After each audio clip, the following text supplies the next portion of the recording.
where are the criminals going to be hanging out to catch a lick?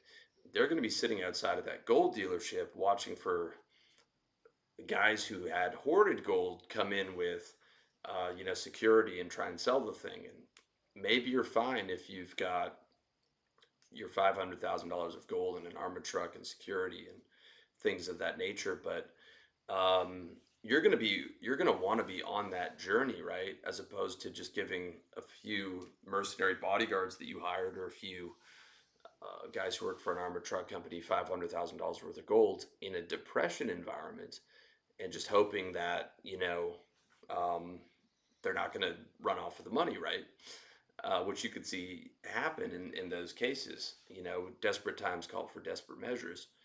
So you'd have to think about who's going to be guarding that, who you could trust to both protect you and not steal it. Should you be going on the run, to make sure that it's handled properly, and maybe they think twice about actually stealing the gold, because they would know that they would have to dispose of you to actually do it, and now that would create more attention. Um, or would you rather not go and take the risk, only risk your money and not your life? But let's say you are able to go to the facility and you are able to sell that gold.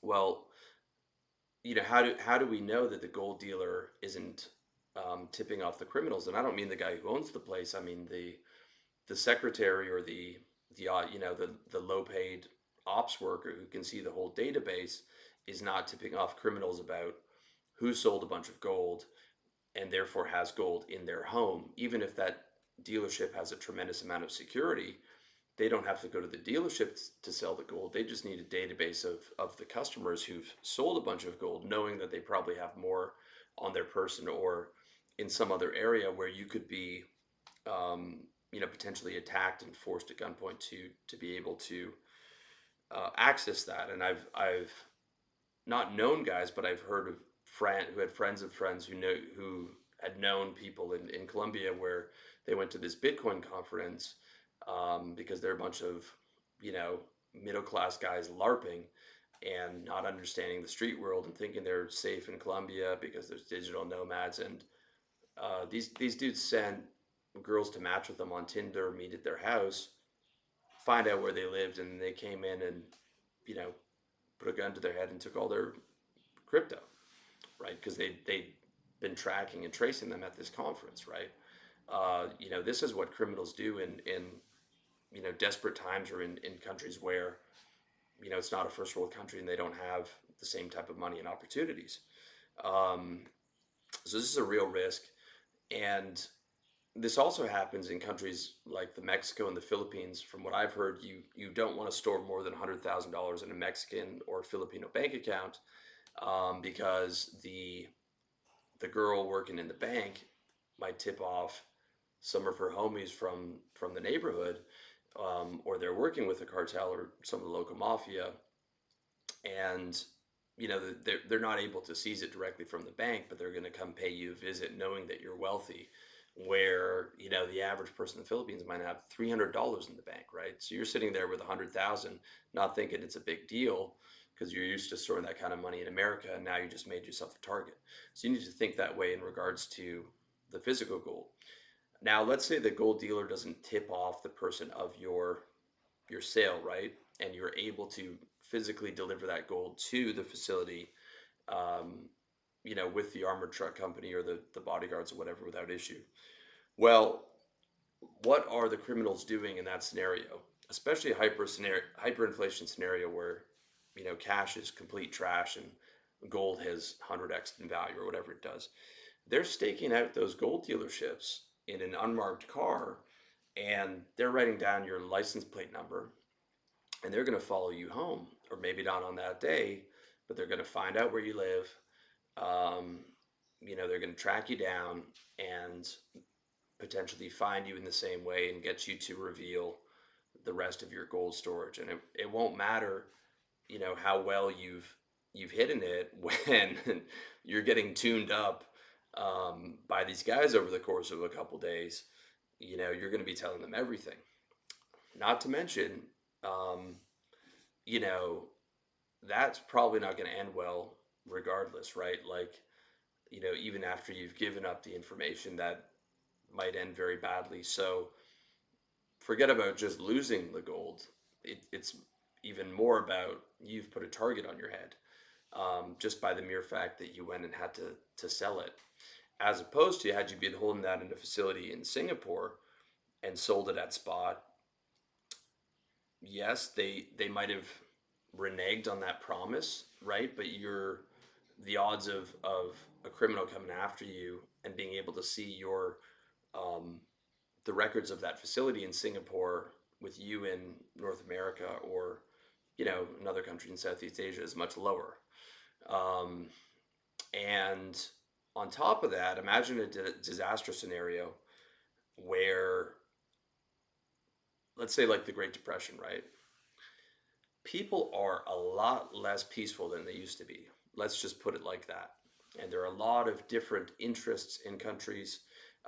There's a lot of tension between various groups in America that there wasn't in the 30s, where these guys were completely broke and would peacefully wait in line at the soup kitchen, hat in hand, you know, desperate to find work.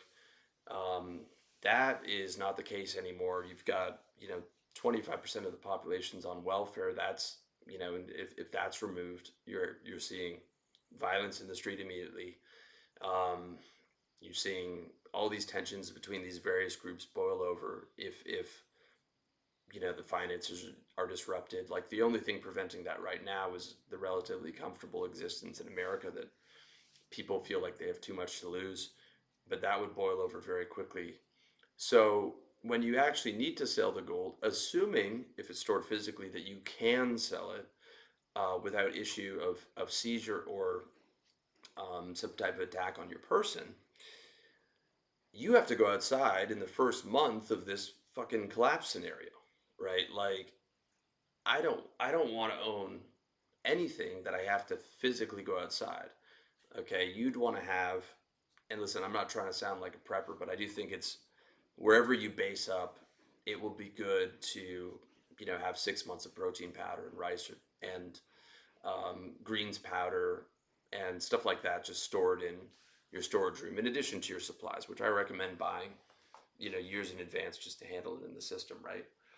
So in case of a scenario like that, you don't have to leave your property, right? Even food delivery might be down, like Uber Eats and stuff, or risky, because um, you know, criminals are Uber Eats drivers become criminals, due to economic necessity.